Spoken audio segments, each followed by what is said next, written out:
don't give me this. I'm gonna get back when I feel like. ¿Qué onda, gente? Bienvenidos todos a un nuevo iceberg. Esta vez en el canal de AlexPH. El video se titula El iceberg de la Biblia parte 2. ¿Y por qué estoy reaccionando a la parte 2 si nunca se ha subido en el canal de Nito la parte 1? Porque la parte 1 se subió a Nada X. Además, si ustedes no ven el otro canal, les voy a dar el contexto de Natalan, literalmente. Natalan nació y creció en una familia cristiana.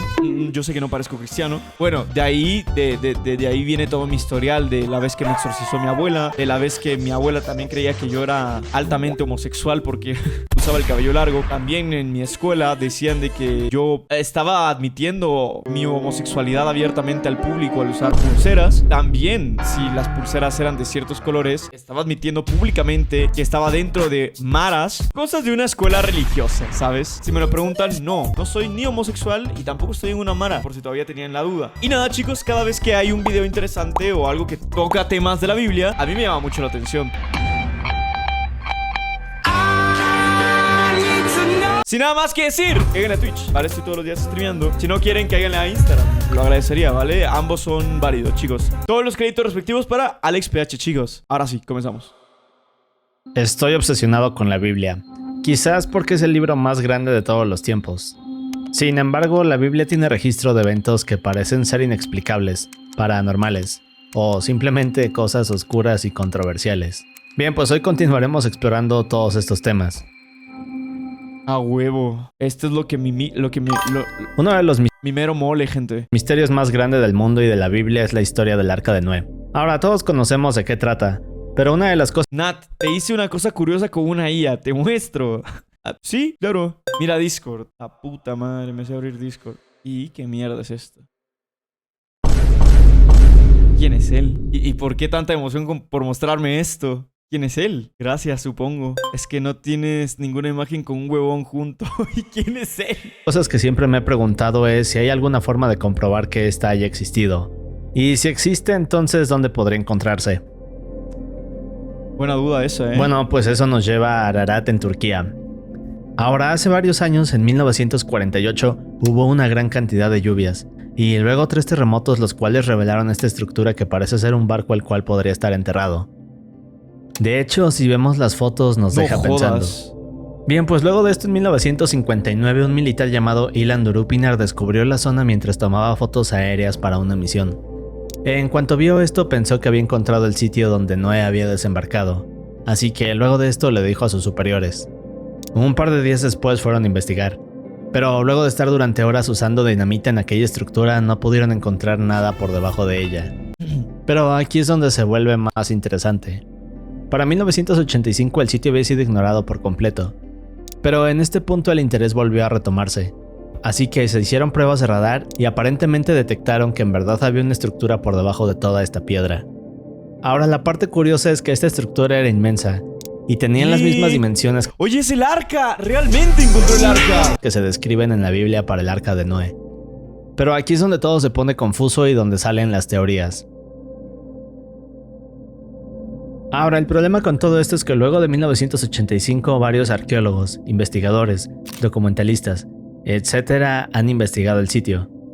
Muchos afirman que en verdad el arca está por debajo de este lugar. Jason, ahí vete a las ¿cómo se llama? A las destacadas de Parra. Tiene una foto conmigo ahí.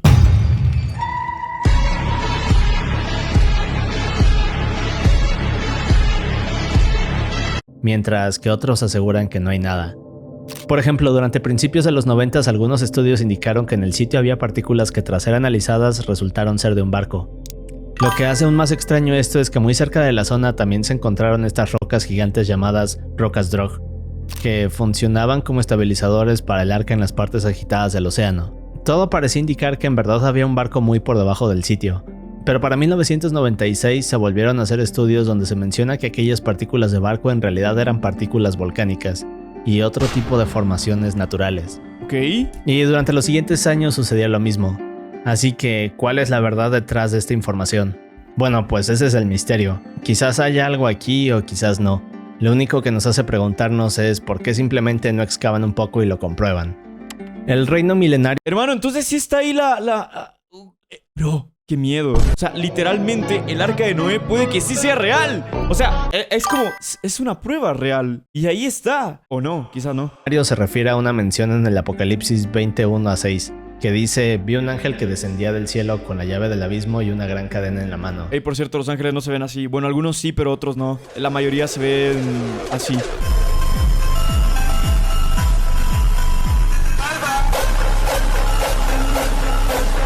Bueno, ahí Nieto tuvo que poner una imagen de cómo se ven.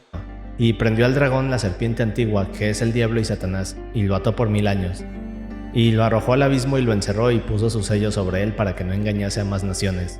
Y vi las almas de por causa del testimonio de Jesús y por la palabra de Dios, los que no habían adorado a la bestia ni a su imagen, y que no recibieron la marca en sus frentes ni en sus manos, y vivieron y reinaron con Cristo 1000 años. Pero los otros muertos no volvieron a vivir hasta que cumplieron 1000 años. Esta es la primera resurrección. Si se dan cuenta, todo eso es muy turbio, hermano. O sea, la Biblia dice cosas muy siniestras. Pasa de que la mayoría de las veces te las cuentan así como el milagro, la cosa aquí, la cosa allá. Pero luego hay cosas muy sacadas de onda, bro. Serán sacerdotes de Dios y de Cristo y reinarán con él 1000 años. Ahora, si me lo preguntan, esto suena un poco turbio. Para empezar, nos hablan del Apocalipsis. Bien, pues de acuerdo con la Biblia se dice que en algún punto vendrá el anticristo al mundo. Pero en este caso nos habla de lo que sucede después. Ahora, cuando Jesús venga a salvar al mundo, este encadenará al anticristo y luego de esto vendrá un periodo de reinado que durará 1000 años exactamente. Aparentemente en este punto Jesús estará físicamente en el planeta. Solo que aquí viene la parte turbia, por así decirlo. Aquí nos dicen de forma literal que quienes fueron en el Apocalipsis resucitarán, pero aquellos que no son creyentes permanecerán muertos. Y aparentemente no podrán volver al mundo durante otros 1000 años. Así que de cierta forma es un final triste. Jesús fue al infierno se refiere a otro pasaje curioso. Ahora nos habla de que luego de que Jesús va al infierno, pelea contra los demonios y luego de un viaje agonizante resucita y asciende al cielo. God, hermano, como un héroe. Lennox dice, ¿no se te hace raro que todas las mitologías sean similares? Bueno, malo un dios y del todo así. Pues sí, o sea, es raro, pero pues quién sabe, el mundo es raro. Por ejemplo, Efesios 4:8-10 dice: y eso de que subió, ¿qué es? Sino que también había descendido primero a las partes más bajas de la tierra. El que descendió es el mismo que también subió por encima de todos los cielos para llenarlo todo. O por ejemplo, tenemos otro en Pedro 3:18-19 que dice: en el cual también fue y predicó a los espíritus encarcelados. Ahora, en el caso del primero, parece hacer referencias a que Jesús bajó al infierno para luego ascender al cielo. Y en el segundo, dice la frase espíritus encarcelados, que para nosotros podría referirse a que Jesús fue al infierno para predicar ante los demonios o almas de aquellas personas condenadas a vivir aquí. Verga. O quizás un sitio muy parecido al infierno en la parte oscura de la tierra. Y yo había escuchado una teoría donde decía que el infierno era la tierra, hermano. Ahora mismo donde estamos. Y si te pones a pensarlo, no suena tan loco. De hecho, hasta cierto punto es comprensible, ¿no? Y eso me lleva al siguiente tema. Bien, pues Sheol o Seol es una palabra en hebreo que aparece en demasiadas ocasiones en la Biblia, pero que parece cambiar su interpretación una y otra vez. Digamos que es uno de esos detalles pequeños en la Biblia que te dejan pensando. Ahora, lo curioso es que en la mayoría de los casos, Sheol parece referirse a un mundo entre el nuestro y el cielo e infierno. Se conoce como el mundo de los... Pero aquí viene la parte aterradora. Se dice que este mundo es un mundo subterráneo de oscuridad total y donde no hay ningún ruido. Pero la parte creepy es que la Biblia menciona que quienes caen aquí pueden ser los justos y los injustos. Así que al parecer no importa si eres bueno o malo. Otra cosa curiosa es que cuando el Viejo Testamento comenzó a traducirse en el año 200 a.C., estos se dieron cuenta que este mundo era casi idéntico a lo que ellos llamaban el Hades. Es decir, el mundo de los muertos. ¡Ven! ¡Les dije! Natalan siempre tiene razón. Dios, qué bueno soy. Así que en algunas partes de la Biblia se hace mención al Hades. Pero aquí viene el siguiente punto interesante y que parece tener una conexión con el tema anterior. Ahora en Hechos 2:31 Pedro cita al rey David diciendo: viéndose antes habló de la resurrección de Cristo, que su alma no fue dejada en el Hades, ni su carne vio corrupción. Bien, pues esto se refiere a una profecía en la cual David decía que Jesús al morir no iría al mundo de los muertos, y que luego de esto su cuerpo permanecería en perfectas condiciones, que, como sabemos, así ocurrió cuando resucitó. Así que para muchos la Biblia confirma que existe un mundo adicional además del cielo e infierno, y como ya vimos, cualquiera puede caer aquí. Otro de los temas que más me han dejado pensando y donde creo que también hay muchas cosas confusas es la imagen de Dios. Ahora, Esto lo había visto también, de que no se sabe cómo es el rostro de Dios y que solo es como que o sea, ellos creen que así se ve Dios, pero Dios perfectamente podría ser negro, por ejemplo. Imagínate estar en esas épocas, el poder ver todos esos acontecimientos, simplemente sería fantástico, pero aterrador. Ya sé, o sea, es increíble, tipo, todo lo que vieron, todo lo que supuestamente atestiguaron, se me hace increíble, la verdad, muy, muy, muy loco. todos sabemos que en la Biblia se habla de que Dios hizo al hombre a su imagen y semejanza. Esto parece referirse a que los humanos fueron creados con ciertos aspectos que nos hacen ser inteligentes y poder distinguir entre el bien y el mal. Pero aquí es cuando vienen las demás teorías. Por ejemplo, se dice que en este caso la Biblia nos está diciendo de forma Dice, al menos no estamos en el infierno nórdico, donde no ibas al cielo si no morías en combate. No, esto era de la chingada eso, No, hermano. literal que Dios es igual a nosotros incluso en aspecto físico. Así que en otras palabras, Dios tiene rasgos humanos. Y otra teoría se refiere a que el ser humano fue creado con las mismas capacidades de Dios. Pero al cometer el pecado original, este perdió esta parte, y de cierta forma nuestra misión en la vida es hallar el camino para recuperar esa divinidad. Así que, como ven, son cosas confusas y donde siempre puede ser interpretado de forma diferente. Pero avancemos hacia el nivel 2. Balaam y su asno parlante es una historia curiosa, que en lo personal creo que demuestra un poco del comportamiento de Dios. Ahora, esta historia habla de cuando Balak, rey de Moab, contrata a Balaam, un profeta y vidente, para maldecir al pueblo de Israel. Antes de iniciar el viaje, Balaam habla con Dios y este le dice que no puede ir ya que Israel es un pueblo bendito. Pero luego de esto, Balak envía mensajeros con más dinero para intentar persuadir a Balaam y tras recibirlos vuelve a consultar a Dios. Solo que esta vez le dice que puede ir, pero con la única condición de que solo puede decir lo que él mande. El problema es que en realidad esto había hecho enfurecer a Dios. Así que poco después Balaam comienza el viaje hacia Israel junto con su asna, cuando de pronto llega un ángel enviado por Dios con una espada listo para matar a Balaam. Al principio Balaam no lo ve, pero la asna sí puede hacerlo, así que al ver a este ángel la asna se desvía del camino hacia el campo. Es aquí cuando Balaam comienza a golpearla una y otra vez para hacerla regresar. No, amigo. Poco después el ángel se coloca en un sendero con dos paredes estrechas esperando a que Balaam se acerque, pero nuevamente la asna lo ve, y se acerca a una de estas paredes aplastando el pie de Balaam para que no pudiera avanzar. Ahora después el ángel se vuelve a colocar en otro sendero donde era prácticamente imposible que la asna pudiera hacer algo. Cuando Balaam llega a este punto, el asna ve una vez más al ángel, y lo único que queda por hacer es echarse sobre Balaam. Solo que esta vez Balaam toma un palo y comienza a golpearla de nuevo. Aquí es cuando Dios le permite a la asna hablar y de pronto le dice a Balaam: ¿qué te he hecho para que me hayas golpeado estas 3 veces? Verga. Pero de nuevo Dios intercede, y ahora le abre los ojos a Balaam. Así que lo primero que ve es al ángel con la espada lista para matar. Bien, pues en este punto Balaam entiende todo y se hinca ante el ángel. Luego de esto continúa hacia Israel. Pero cuando llega, Bro, pobre burrito, ¿qué hizo para merecer eso? solo predica la palabra de Dios y al final el rey Balak queda furioso. Ahora el relato es confuso porque nos dice que Dios estaba furioso con Balaam a pesar de que él mismo le había dado permiso para ir. Al principio pensé que esto era un error o algo así, pero si vamos a números 22, 20 a 22 dice: y vino Dios a Balaam de noche y le dijo: si vinieron para llamarte estos hombres, levántate y vete con ellos, pero harás lo que yo diga. Así que Balaam se levantó por la mañana y enalbardó a su asna, y fue con los príncipes de Moab, y la ira de Dios se encendió porque él iba. Pero en mi opinión lo más perturbador de esta historia es cómo Dios, aun sabiendo que Balaam lo obedecería, decidió enviar a este ángel para matarlo. Y otra cosa interesante es la enseñanza de esto. Es decir, parece que esta nos dice que debemos siempre obedecer a Dios porque si lo hacemos enojar, entonces nos castigará. De hecho, todo el Antiguo Testamento es de eso. Es como, tienes que obedecer porque si lo haces enojar, te va a castigar. Tiene que ser así, así, así. Si no es así, te va a ir mal. Los 24 ancianos es otra de esas cosas confusas. Ahora en Apocalipsis nos dicen que alrededor del trono de Dios hay 24 tronos, y en estos tronos hay 24 ancianos. Estos llevan ropa blanca y coronas de oro. Bien, pues a estos se les conoce como los 24 ancianos del Apocalipsis. Nadie entiende muy bien a qué puedan hacer referencia o qué nos quieran decir. Algunos piensan que esto se refiere a ángeles que están sentados alrededor de Dios, pero otras personas piensan que estos 24 ancianos son otro tipo de seres divinos poderosos. El problema con esto es que en la Biblia no hay más referencias a ellos, por lo que su identidad es desconocida. Lo único que se dice en el Apocalipsis es que estos ancianos se hincan ante Dios, le dan sus coronas y luego cantan para adorarlo. Verga. Gog y Magog es Sí, otra de eso esas está muy fumado, Bueno, es que realmente todo está muy, muy loco. historias fascinantes y misteriosas. Oye, Nat, ¿a ti no te gustaría un día hacer una explicación urbana en algún lugar que sí de miedo? La neta, ¿no? O sea, bueno, no sé. Igual y sí, pero quizá no en México. Es que, puta, luego te puedes encontrar cualquier cosa acá, un drogadicto, no sé, güey.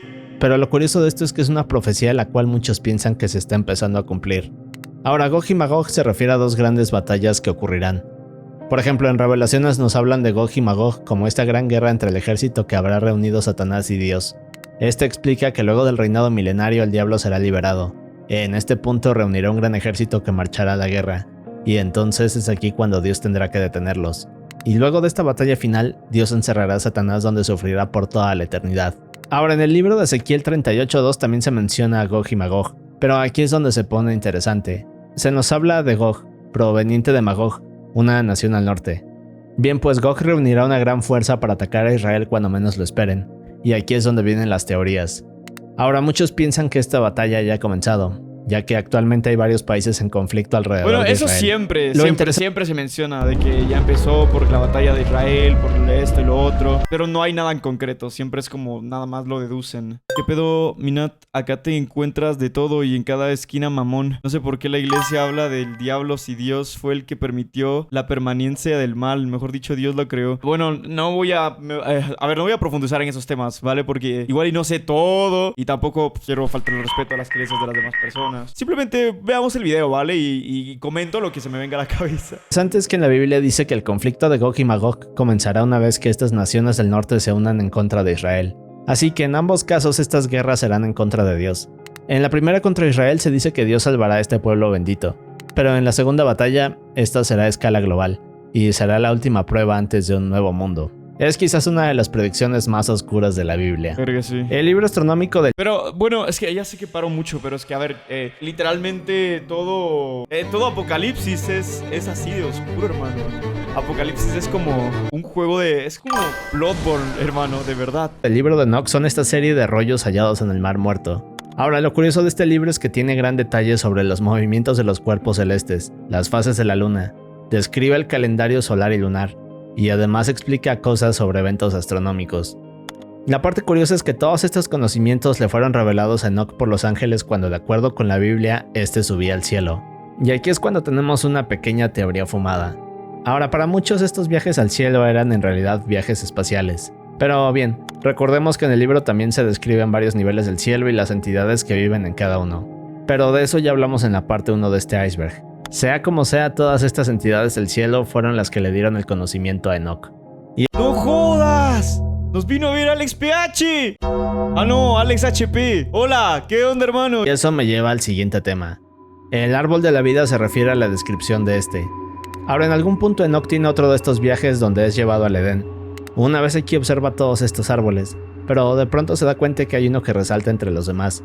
Este tenía un aroma peculiar y forma diferente al resto. Güey, es que todas estas pinturas, hermano, de verdad. Quiero hacerles una pregunta y espero que no se ofendan. ¿Ustedes ven estas fotos, estas pinturas, que en teoría son pinturas basadas en los sucesos que pasaron en la Biblia? ¿Y ustedes creen que realmente se veía así esto? ¿Realmente creen que se vio así, que pasó así? ¿O qué piensan ustedes? Me gustaría saber su opinión. En el libro de Enoch se describe a este árbol como un ser divino y celestial, que crece en la parte central del paraíso. De acuerdo con Enoch, este árbol tiene una altura inimaginable, y se extiende hasta llegar al trono de Dios. A pesar de ser un ser divino, Enoch Puede que trate que sea surrealismo. Antes lo usaban mucho para darle como un trasfondo. Es verdad eso. lo describe como frondoso y lleno de ramas que tienen frutos curativos. Ahora, estos frutos también pueden dar vitalidad, conocimientos y tienen sabores que jamás se han probado. Pero aquí viene otra curiosidad. Se dice que este árbol es el mismo del que comieron el fruto prohibido a Adán y Eva. Pero lo importante es que luego de hacer esto, Dios puso a los querubines para que lo resguardaran. Y no sé si lo recuerden, pero Mira, estos son los querubines, hermanos. ¡Así se ven! ¡Dios! ¿A poco no dan miedo? O sea, yo veo uno y me cago. Literalmente prefiero morir antes que ver un ángel así. en la parte 1 del iceberg hablamos de la forma real de los ángeles. Y los querubines tienen este aspecto creepy con 4 cabezas de animales. Así que pensar en un árbol inmenso da megalofobia. Pero luego ver a varias de estas entidades volando alrededor, creo que también nos produciría algo de inquietud. Verga, sí. Abraham Isaac se refiere a otra historia oscura y perturbadora que nos habla de... bueno, veamos. En el Antiguo Testamento, en Génesis 22, 1 a 19, Dios llama a Abraham y le ordena llevar a su hijo Isaac al monte Moria y ofrecerlo como sacrificio. Sí. Ahora, Isaac era el hijo milagro de Abraham y Sara, Una historia muy, muy conocida, obvio. La escuchas en muchas partes. ya que lo habían tenido en su vejez. Solo que esta orden parece contradictoria, ya que Dios había prometido que a través de Isaac Abraham tendría una descendencia numerosa. Así que, ¿por qué le pediría tal cosa? Bueno, aquí es donde se pone más extraño. Bien, pues sin oponerse a Dios, Abraham se levanta temprano al siguiente día, prepara a su hijo y a 2 sirvientes, luego todo lo necesario para el sacrificio. Poco más tarde salen de viaje al lugar indicado por Dios, y luego de 3 días Abraham ve el lugar a lo lejos. Aquí es cuando deja a los sirvientes atrás y sube con Isaac al monte, pero aquí es cuando se pone oscuro. Ahora, mientras suben, Isaac nota que falta algo y le pregunta a su padre dónde está el cordero para el sacrificio. Pero Abraham le responde: Y ahí viene. No creo que sean originales, más bien representación de cómo todo lo que se tiene hoy en día son reescritos. que Dios proveerá el cordero para el sacrificio. Y creo que esa respuesta es bastante siniestra. Pero bien, al llegar al lugar Dios proveerá el cordero para el sacrificio. Es siniestra, suena extraña. señalado, Abraham construye un altar, coloca leña. Aquí comienza a atar a Isaac y lo pone sobre el altar. Poco después toma un cuchillo y justo cuando está a punto de hacer lo que le dijo Dios, un ángel lo detiene. Este ángel le dice a Abraham que no lastime a su hijo, ya que ha demostrado su fe. Así que en ese momento Abraham ve a un carnero atrapado en un matorral, el cual sacrifica en lugar de su hijo. Ya, pero a ver, hacer eso es... No, es que... Yo sé que lo estaba probando la fe, pero, amigo, es oscuro y es aterrador, es extraño. Y bien, aquí es cuando viene la parte confusa. Ahora, si investigamos bien esta historia, jamás explica si este ángel actuó por sí solo, o si Dios lo envió para evitar el sacrificio. Hay quienes piensan que el ángel se interpuso entre Abraham y la orden de Dios, mientras que otras personas piensan que Dios le ordenó comunicarle su voluntad a Abraham. Lo único que sabemos es que esta es una historia cruel. Lo interesante es que en ciertas partes de la Biblia parece que Dios hace cosas que podrían considerarse controversiales. Y de hecho en los siguientes niveles veremos más ejemplos de esto. Pero otra historia similar es la siguiente. Dios ofrece a Job es otra historia la cual podríamos considerar controversial. A ver. En Job 1.7 nos cuentan que un día Satanás se presentó ante Dios y de cierta forma este comienza a presumirle a Satanás cómo Job lo obedecía por temor. De hecho, ya sé cuál es esta también. Me la contaron en la escuela. en la Biblia Dios le dice a Satanás: ¿te has fijado en mi siervo Job? Es el mejor hombre en toda la tierra, es un hombre intachable y de absoluta integridad, tiene temor de Dios y se mantiene apartado del mal. Bien, pues en este punto Dios va más allá y reta a Satanás diciéndole que puede probarlo y hacerle lo que quiera, excepto daño físico, porque Job no hará nada. Ahora, Job era un hombre muy rico y lo tenía todo, de hecho tenía miles de animales que le daban toda esta riqueza. Pero aquí es cuando Satanás llega y hace que todos sus animales mueran. Luego de esto va con cada uno de los hijos de Job, los cuales... Oye, esta es una historia de mucho sufrimiento, ¿eh? Es como... No sé, es cruel. eran 10, y uno a uno los... Más tarde va hacia Job y hace que se enferme sin matarlo. Así que en apenas un par de horas Job lo había perdido todo. Ahora, luego de todo esto, Job se mantiene con fe, y Dios le vuelve a dar todo lo que perdió. Todo el relato es cruel. Ya, pero... O sea, le da todo, pero... ¿Y los traumas? Tipo, es humano. ¿Se le habrá generado algún trauma? Que no sé, hermano, no sé. Dios, por eso me gusta ver este tipo de videos, me pone a pensar. Es decir, de cierta forma parece que Dios no solo quiere presumirle esto a Satanás, sino que además le dice que puede experimentar con Job y torturarlo de las formas que quiera.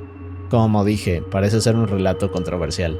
La ley de Dios se refiere a Deuteronomio 25, 11 a 12, donde nos dicen algo terrible y curioso. Ahora aquí nos dicen: si 2 hombres pelean entre sí y la esposa de uno se acerca para rescatar a su marido del que lo golpea y extiende su mano y agarra al otro hombre por sus partes íntimas, deberás cortarle la mano. No tendrás What the fuck, hermano. Yo a veces creo que Dios es algo creado por el hombre para controlar a las masas. Bueno, cada quien tiene sus pensamientos, sí, es válido. piedad de ella. Así que, de acuerdo con esta ley, si 2 hombres comenzaran una pelea y la esposa de uno de estos tocara las partes del otro, aunque sea para defender a su esposo, entonces tendría todo el derecho de cortarle la mano o algo peor. Vale. Y sí, sé que suena un poco extraño, pero así lo dice en la Biblia, así que quería compartírselos.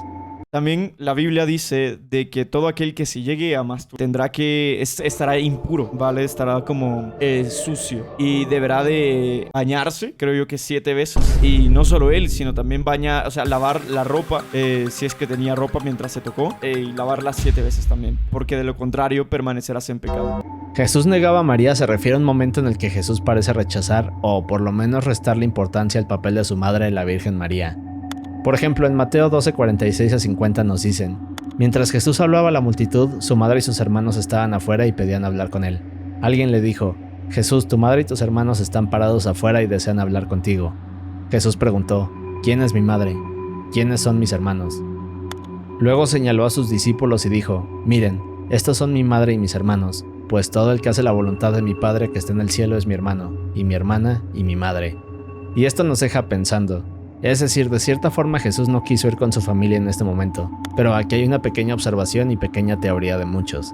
Esta teoría plantea una pregunta interesante.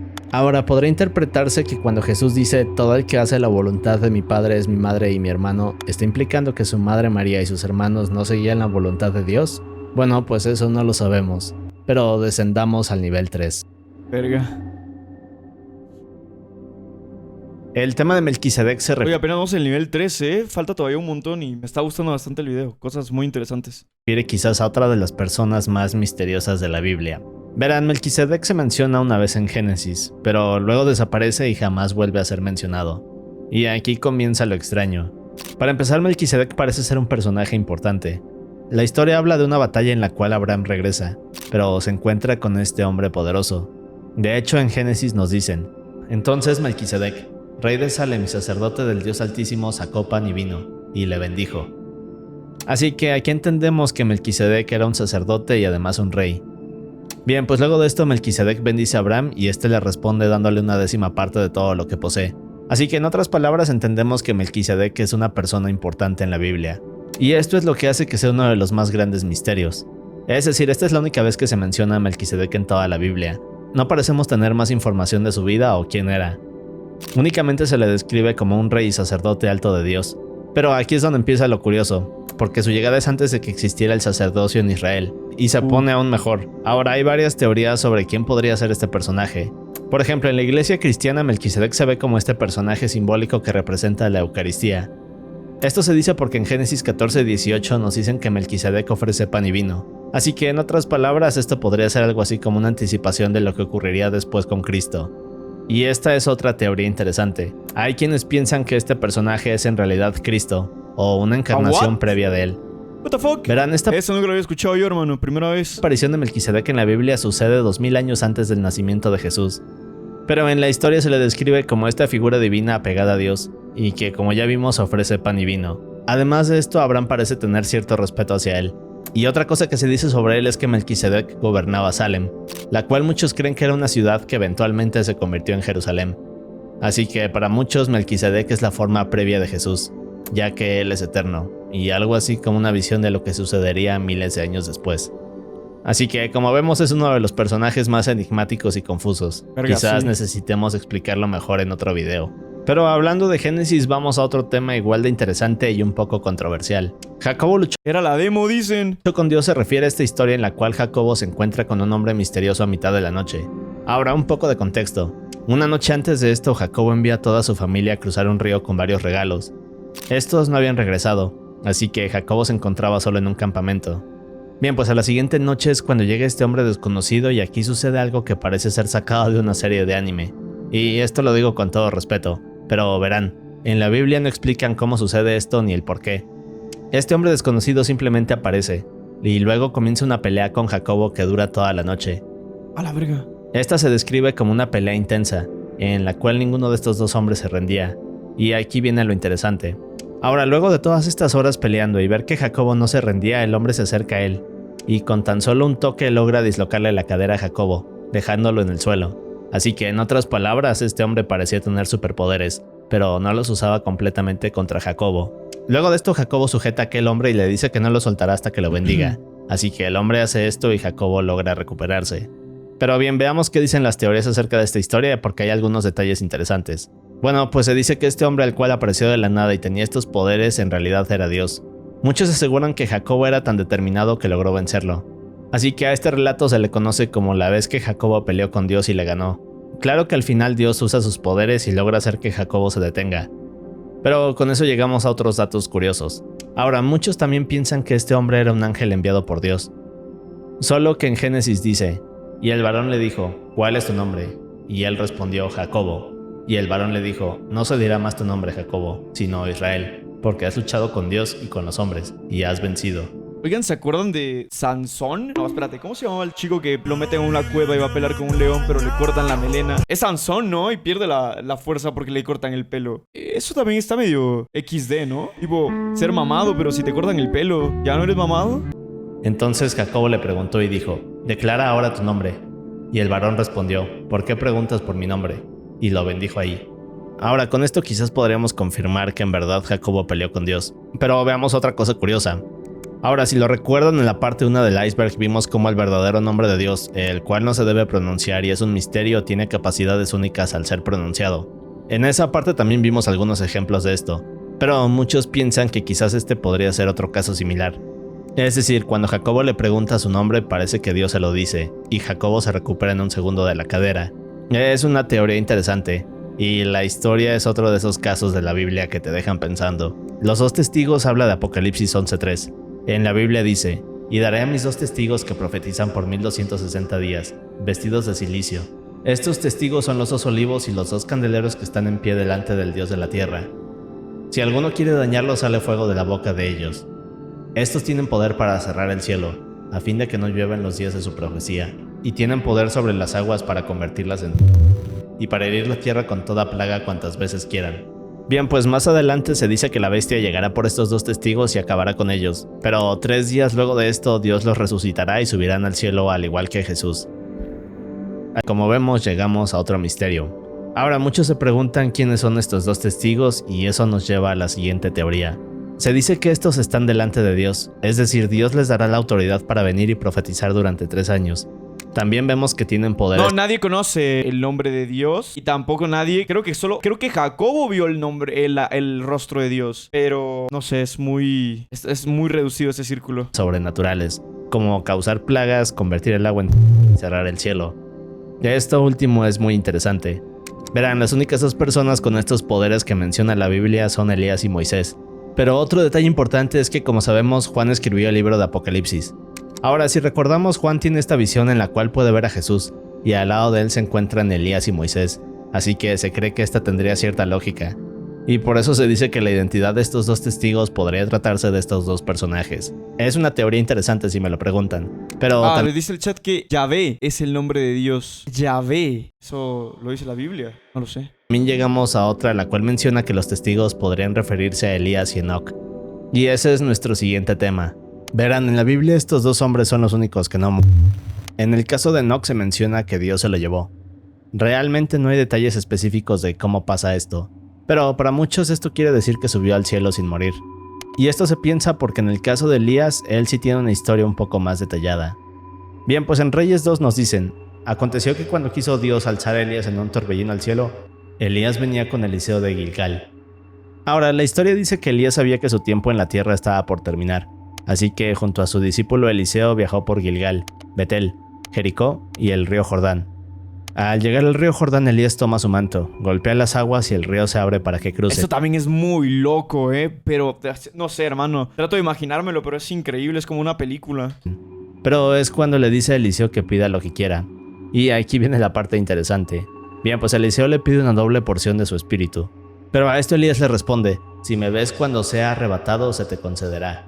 Y de la nada aparece algo descrito como una carroza de fuego con caballos que baja del cielo.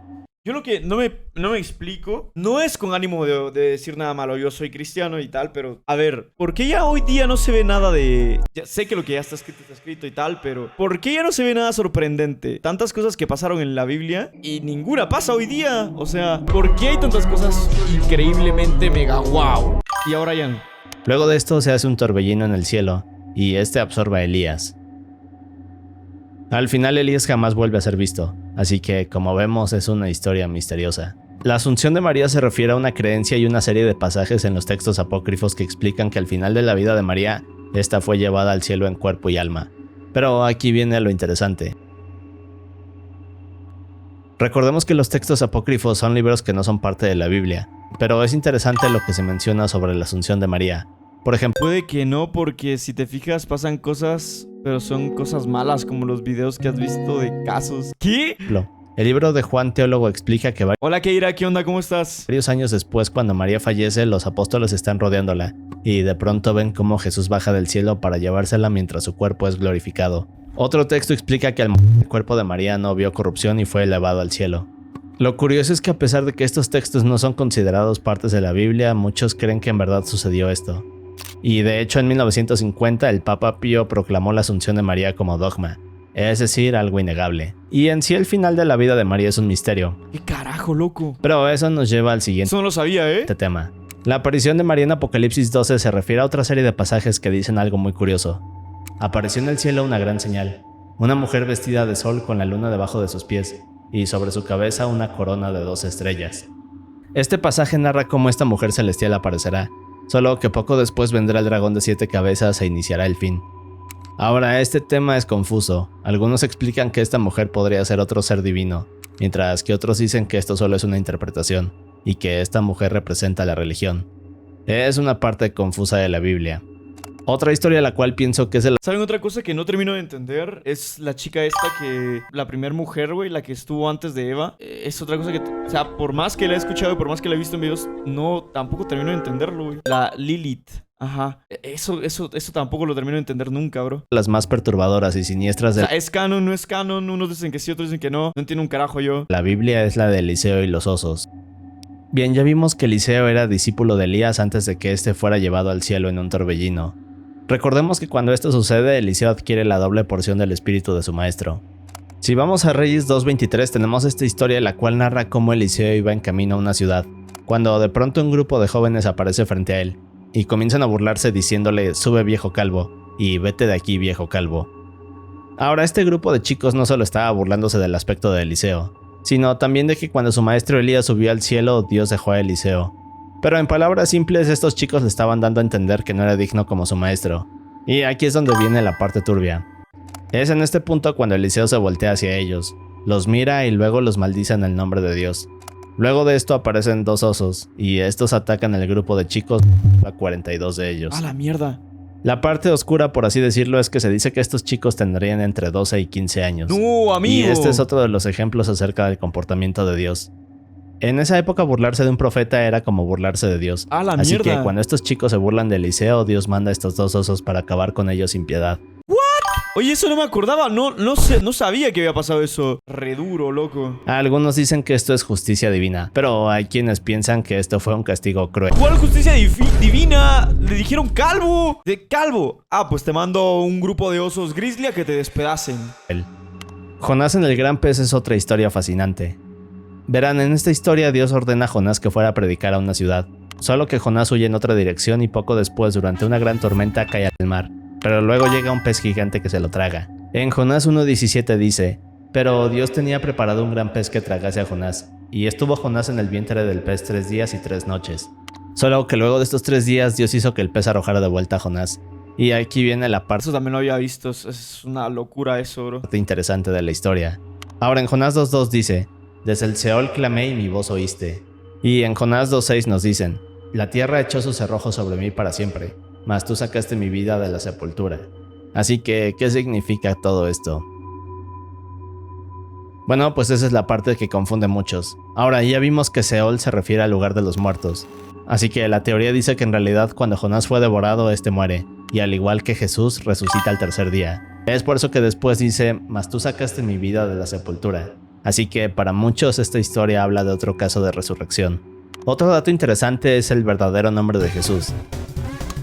Verán, el nombre original de Jesús en hebreo es Yehoshua, que significa Yahvé es Ah, es lo que dijeron en el chat, mira, justamente Yahvé. salvación. Ahora, en su tiempo en arameo se pronunciaba como Yeshua para abreviarlo, pero todo cambió cuando el Nuevo Testamento fue escrito en griego. Aquí es cuando el nombre se cambió a algo que no puedo leer, pero que se pronuncia algo así como Jesús. Luego en latín se pasó a Jesús, y finalmente se convirtió a Jesús. Así que luego de saber esto, muchos se preguntan por qué a Jesús no le decimos Joshua, la cual sería su traducción literal. La venganza de Moisés es otro relato perturbador. En Números 31 nos relatan cómo el pueblo de Israel se enfrenta a los madianitas. Ahora, Moisés había juntado 12,000 hombres, y luego de esto Dios le ordena enviarlos para atacar a Madián.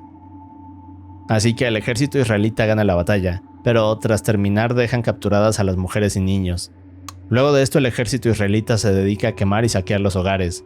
Cuando terminan, los hombres regresan con Moisés, pero este se enfurece y les ordena regresar para acabar con los niños y mujeres que habían dejado capturados. La parte más oscura es cuando Moisés dice que únicamente deberán dejar la vida de aquellas mujeres vírgenes para que puedan quedarse con ellas. Pero... Ahora, la razón por la que Dios había ordenado esto es porque Madián estaba haciendo caer en el pecado a Israel. Así que esto lo hizo enfurecer, y prácticamente decidió desaparecer este pueblo sin tener piedad. Es una historia brutal y dura de conocer.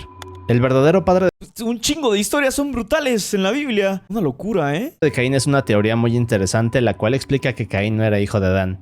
Esto se dice porque en Génesis 3:15 tenemos esto, y dice así: y pondré enemistad entre ti y la mujer, y entre tu simiente y la simiente suya. Esta te herirá en la cabeza, y tú le herirás en el calcañar. Ahora, cuando nos hablan de esta simiente o semilla, muchos creen Ni tan santa es la Biblia, Nat. Sí, bueno. que se refiere a la semilla de la serpiente, en este caso Satanás. Esta teoría también dice que en realidad Eva tuvo algún tipo de relación con la serpiente del Edén, y como resultado se creó algo así como un linaje maldito. ¿Cómo? Y para muchos otra cosa que confirma que Caín era hijo de Satanás es que más adelante mató a su hermano Abel. Es una teoría oscura, pero es momento de ir al nivel 4. Junia se refiere a un personaje bíblico misterioso. El problema de Junia es que siempre se ha debatido si pudiera ser un hombre o mujer, pero aquí es donde se pone curioso. Romanos 16:7 es esta carta en la cual el apóstol Pablo manda saludos a varios cristianos en Roma, pero menciona a Junia y a Andrónico. Lo interesante de esto es que Pablo se refiere a ellos como sus parientes, compañeros, que son muy estimados entre los apóstoles, pero además que fueron antes de él en Cristo. Así que en otras palabras parece que Pablo los está reconociendo o describiendo como si fueran apóstoles. Vale. La teoría dice entonces que Junia sería la primera apóstol mujer, y esto hace que el pasaje sea controversial y confuso. Ahora, la teoría explica que el nombre de Junia en griego es femenino. De hecho, en los primeros escritos cristianos se le reconoció como mujer. Además, padres de la iglesia de esos tiempos mencionan a Junia como una mujer reconocida. Pero lo controversial de esto es que los apóstoles no podían ser mujeres, y de hecho en esa época las mujeres ni siquiera podían ser vistas con roles importantes. Así que durante todos estos años se ha intentado cambiar el nombre de Junia a Junias, para hacerlo ver como un hombre. Solo que el nombre de Junias no existe en griego. Así que en otras palabras todo indica que la persona de la que Pablo habla en verdad es una mujer, y tenía un rol de apóstol o por lo menos algo casi igual de importante. What the fuck, hermano. Sodoma y Gomorra narra la historia de dos ángeles que llegan a la ciudad de Sodoma. Ahora, esta ciudad era peculiar por varias razones.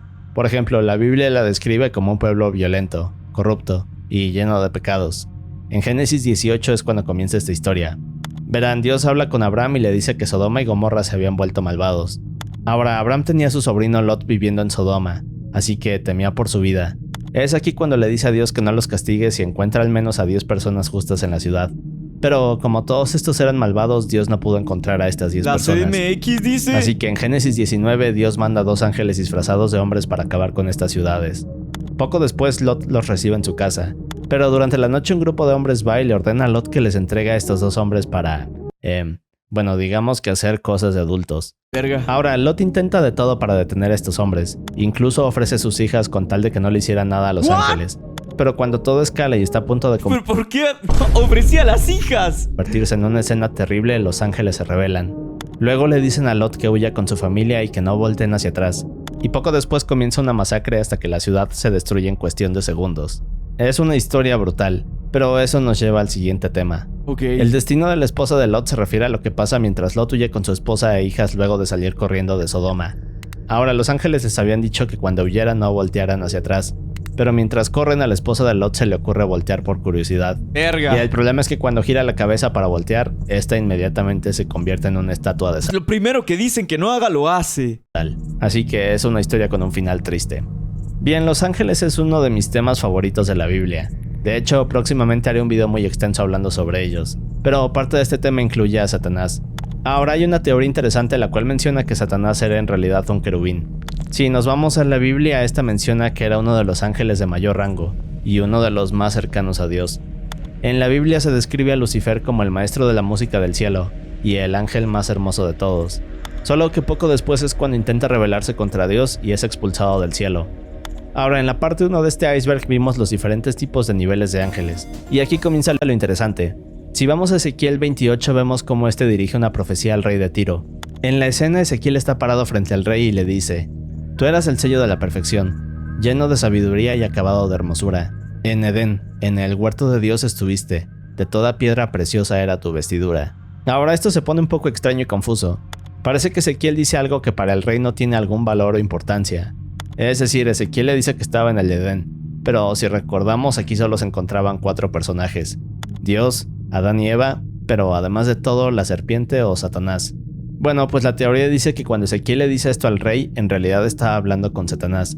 Pero en otras palabras, el rey está bajo la posesión del diablo. Es que ¿sabes qué pasa? Hay demasiada desinformación porque, bueno, digo yo, ¿no? Mi humilde opinión, que nadie me preguntó, pero yo siento de que, a ver, la Biblia lleva ya muchísimo tiempo, ¿no? Y puede que se haya como que malinterpretado algunas cosas. O sea, hayan tratado de explicar algo, pero la gente no lo entendió y la reescribía de manera errónea. Y poco a poco se fue modificando y moldeando hasta la Biblia que tenemos hoy día. Pero no es lo que quisieron decir en su momento. Digo yo, no sé.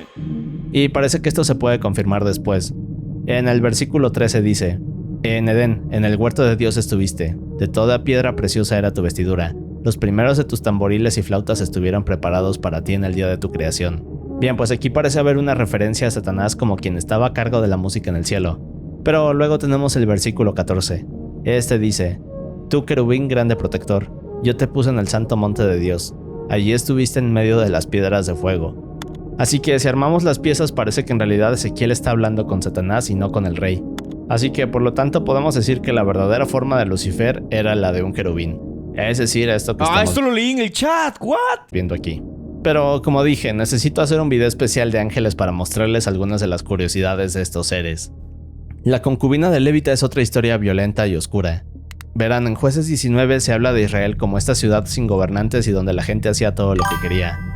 Ahora, un levita emprendió un viaje para recuperar a su concubina, Si viene siendo un teléfono descompuesto la Biblia. Quizás sí, quizás no. quien la había dejado y regresado a casa de su padre.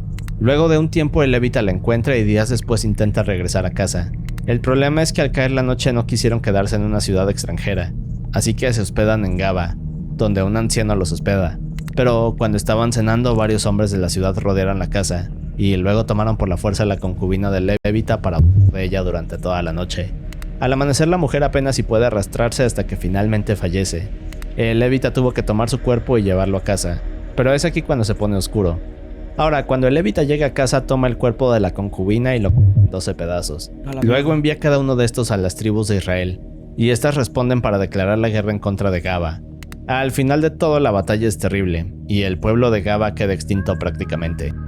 Pablo escribió 3 cartas a Corintios. Se refiere a que en la Biblia conocemos las 2 cartas de Corintios, pero Oigan, ahí les va otra cosa. A ver, ¿y si los españoles nunca nos hubieran conquistado? A ver, yo soy medio pendejo y si digo cosas pendejas, no, por favor, entiendan, ¿no? Pero a ver, nuestro Dios sería otro Dios, ¿no? En todo caso. O sea, no estoy dudando, soy cristiano, Dios, por favor. Entiende, por favor, perdóname mis pensamientos intrusos. Perdón, Dios. Pero, a ver, solo eso, ¿no? O sea, Dios sabe. Diosito sabe que no lo estoy diciendo con malos pensamientos, güey. Él lo sabe. ¿Cuál sería nuestro...? No, hermano, ya no voy a cambiar de tema. Estoy pecando con pensar eso, perdón. se menciona una tercera la cual parece estar perdida.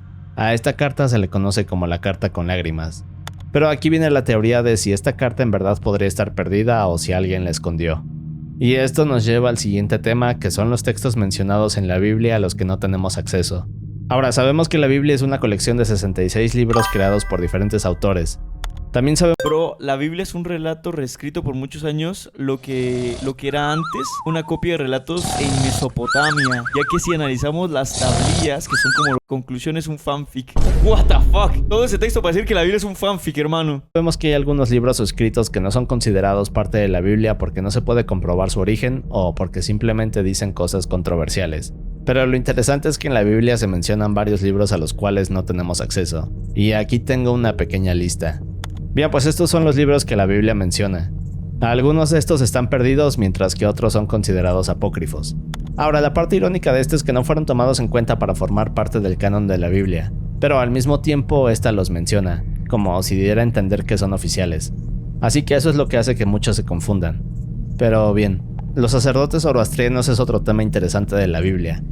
Ahora, otra forma en que se les conoce o hace referencias a ellos es como magi, que se traduciría como mago.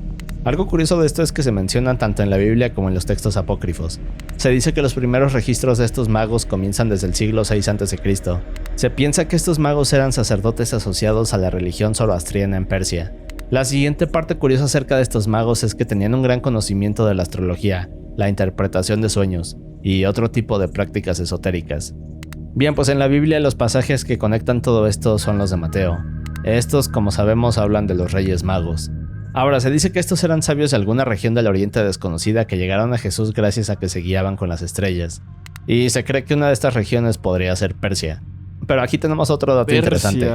Ahora, una historia que no forma parte de la Biblia es una donde uno de estos magos toma el pañal de Jesús y lo arroja al fuego. Pero al hacer esto, el pañal no se quema. Y al ver esto, los magos lo interpretan como una señal de que Jesús marcaría algo nuevo en la historia. Pero bro, hay más. esto no lo sabía, ¿eh? Si vamos a los textos apócrifos, estos mencionan que estos reyes magos provenían de una región llamada Ashir. Estos eran descendientes de Set, hijo de Adán, y se les había dado una profecía la cual decía que aparecería una estrella en el cielo, la cual los guiaría hacia Dios hecho en forma humana. Así que cuando la estrella aparece varios años después, la siguen, y es cuando encuentran a Jesús. Es una historia muy curiosa y que pocos conocen. Satanás es un título, nos habla de que este no es un nombre. Verán, el término Satanás proviene del hebreo Satán, que significa adversario. Originalmente no era un nombre, sino un título que describía a alguien que era un opositor. Pero con el paso de los años las personas usaron este título hasta que se transformó, y es por eso que actualmente se usa como un nombre. Pero es momento de descender al nivel 5. Uy, hermano, ya estamos en la última recta, ¿eh? Bien, vamos a empezar este nivel hablando de una teoría interesante. Esta teoría se llama el templo cósmico y habla de que la creación es la inauguración de este. Pero, ¿a qué me refiero con esto?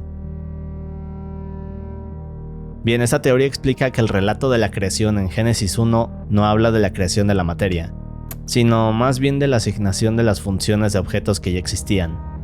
Por ejemplo, cuando Dios dice hágase la luz, no se refiere a que Dios creó la luz desde cero, sino la teoría dice que la luz ya existía, y Dios simplemente le asignó la función de separar el día y la noche. Otro ejemplo está en Génesis 1:6, cuando What the fuck, hermano, ¿Eso qué? Eso tampoco lo sabía, bro. dice que hay expansión en medio de las aguas y separa las aguas de las aguas. Esta teoría explica que no se refiere a que Dios creara el océano, sino que simplemente asignó la función de cada elemento para separar a la atmósfera del mar. Pero en palabras simples, la teoría dice que todo ya existía. Dios simplemente llegó para darle orden y propósito a cada cosa, como si estuviera preparando un templo para habitar en él, y es por eso que se le llama la teoría del templo cósmico. Dios repartió las tierras habla de Deuteronomio 32:8. Según este pasaje, cuando Dios repartió las tierras entre las naciones no las dejó sin gobernantes, sino que asignó a cada pueblo un ser celestial. Y esto es lo curioso.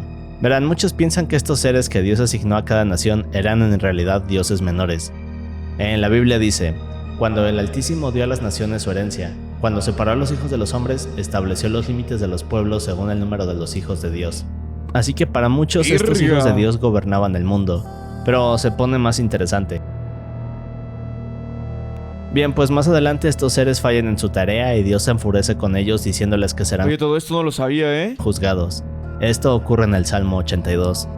En este punto, los hijos de Dios que pueden ser interpretados como dioses o ángeles habían desviado a la humanidad. Es decir, que estos seres no eran imaginarios o figuras divinas que se aparecían de vez en cuando. En realidad tenían una forma física y gobernaban estas naciones asignadas. Pero aquí es donde se conecta con el libro de Enoch y los vigilantes, de los cuales ya hablamos con gran detalle en la parte 1 de este iceberg. Verán, aunque el libro de Enoch es considerado un texto Lo más obvio para saber qué es una copia es los diseños y el arte de la época antigua, ya que tiene una clara similitud de las apariencias como... Bueno, la gente sabe mucho, ¿no? ¿O qué onda? ¿Son de estas personas que estudian la Biblia o qué? apócrifo, se describe cómo estos guardianes de cada nación fueron enseñándole prácticas y secretos poderosos a los humanos. Sí, lo acabo de decir justo eso, Dogstep. Todo siguió así hasta que Dios los desterró y podría decirse que estos ángeles, que también se les llama vigilantes, fueron algo así como el origen de los demonios. Y esta es otra de las partes interesantes de la Biblia. Es decir, de cierta forma parece que los vigilantes pasan a ser parte del canon bíblico, pero al mismo tiempo forman parte de los textos apócrifos. Y de hecho hablaré un poco más de esto en unos minutos. ¡Qué miedo, hermano! Hablar en lenguas o el don de lenguas es mencionado en varios pasajes del Nuevo Testamento. Se refiere a este como una... Bueno, esto de hecho, igual, y me estoy tirando de cabeza a mi familia, pero cuando me exorcizaron, pues mi abuela y las demás hermanas de la iglesia empezaron a hablar en lenguas, güey. O sea, hablaban en un idioma que yo no entendía, y ellos decían que era lenguas, güey, pero quién sabe. Habilidad sobrenatural dada por el Espíritu Santo. Ahora, esto suena un poco aterrador, pero se refiere a que prácticamente cualquier persona en el mundo puede en algún momento comenzar a hablar en un idioma que no conoce. Sí. Por ejemplo, en Hechos 2:1 nos dicen: y fueron todos llenos del Espíritu Santo y comenzaron a hablar en otras lenguas, según el Espíritu les daba que hablasen. Pero hay más.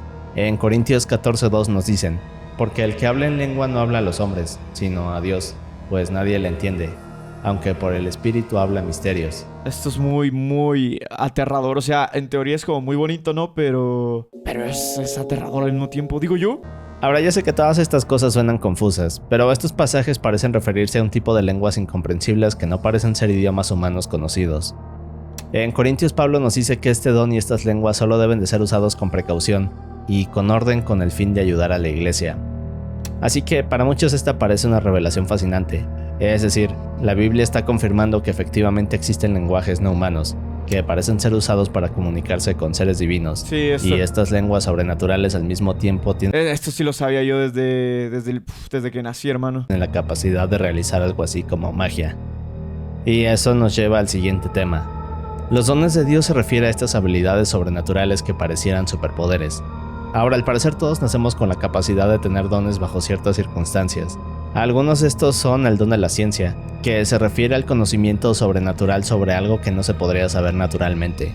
El don de la fe, el cual permite realizar milagros en situaciones imposibles.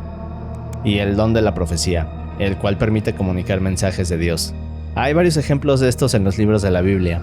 Pero regresando al tema de los vigilantes, otro tema interesante es que Daniel los menciona, y es la única vez que forman parte del canon de la Biblia. En Daniel 4:13 dice: vi en las visiones de mi cabeza mientras estaba en mi cama, y he aquí un vigilante, un santo, descendía del cielo. Más adelante nos dicen: la sentencia es por decreto de los vigilantes, y por dicho de los santos la resolución, para que conozcan los vivientes que el Altísimo gobierna ¿Por qué te exorcizaron? Unos pedillos, güey. en el reino de los hombres. Y finalmente tenemos uno más que dice: y en cuanto a lo que vio el rey, un vigilante y santo que descendía del cielo. Como dije, es la única vez que la Biblia habla de los vigilantes, pero conociendo toda su historia y lo que ocurrió con ellos, es algo que sin duda nos deja pensando. En la parte 1 del iceberg también hablamos de cómo hay textos apócrifos que narran historias sobre hechicería, magia y fenómenos sobrenaturales que ocurrían antes de la llegada de Jesús.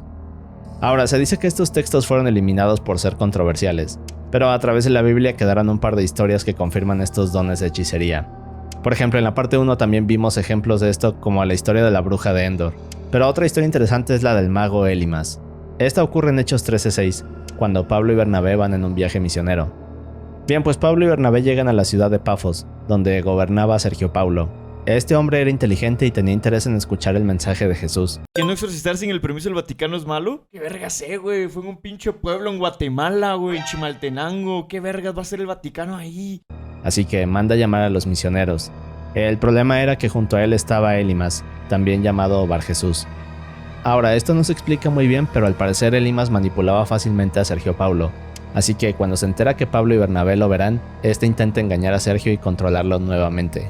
Solo que Pablo lo confronta y le dice: hijo del diablo, enemigo de toda justicia, ¿no dejarás de torcer los caminos rectos del Señor? Ahora, bien, pues Elimas se seguía resistiendo e intentando expulsarlos de la ciudad, pero Pablo nuevamente se dirige a él y le dice: la mano del Señor está contra ti, y quedarás ciego por un tiempo. Bien, pues lo que pasa después es que Elimas queda ciego de un segundo a otro, así que al ver esto Sergio Paulo se asombra, e inmediatamente cree en el mensaje de Jesús. Es otra de esas historias en la cual un mago desafía a Dios, pero termina recibiendo un castigo terrible. Y ahora veamos algo un poco más fumado y extraño. Aliens. Bien, pues hay historias en las cuales personas son visitadas por Aliens huyen luego de huir el nombre de Jesús. aliens. Oír, supongo que habrá querido escribir, ¿no? En muchas de estas ocasiones estos seres intentan hacerle daño a las personas, solo que cuando éstas entran en pánico accidentalmente dicen o piensan en el nombre de Jesús. Supuestamente lo que ocurre luego de escuchar el nombre de Jesús es que estos seres de otro mundo reaccionan y huyen. There's over 400 cases, that I'm aware of Voy a quitar el chat para que puedan leer. with collaborators that I work with, where these abductions have been halted by people calling on the name of Jesus Christ. And in the movie, we have the testimonies of these people who were having these experiences. They were terrified, and in the moment of terror, they recalled or called out to their childhood memories of who Jesus was. And the instant his name was called, it stopped. Y bien, no sé cómo llamarle a esto, pero les dije que era fumado y extraño. Ahora, Metatron no forma parte del canon de la Biblia, pero sus historias y teorías son interesantes. Este es conocido como el guardián de registros. Verán, Metatron es un serafín. Metatron, a la mierda. Eso sí da miedo, bro. Al parecer el trabajo de este es llevar un registro de todas las personas que han vivido. Así que básicamente este ángel sabe quién está en el mundo y quién ya no. Pero además también lleva un registro de los pecados de cada ser humano. Lo perturbador acerca de Metatron es que a este se le describe como un serafín el cual tiene un ojo y una lengua por cada ser humano que ha existido. Un ojo y una lengua por cada ser humano. Vale. Se dice que este es el ángel más poderoso del cielo, y hay una teoría la cual explica que Metatron es Enoch. Si recordamos, Enoch es llevado al cielo y jamás tiene una muerte natural. Bueno, pues se dice que al llegar al cielo Dios lo transforma en este ángel y es quien intercede por la humanidad. ¿Se dice quién? ¿Quién dice eso? ¿Quién lo dijo? Dame tus fuentes. ¿Quién dijo eso? Y bueno, todo este tema de ángeles es confuso y extenso, así que pronto exploraremos el tema con profundidad. Pero mientras tanto pueden ver la parte 1 de este iceberg. Qué loco. Pero buen video, como siempre me gustó.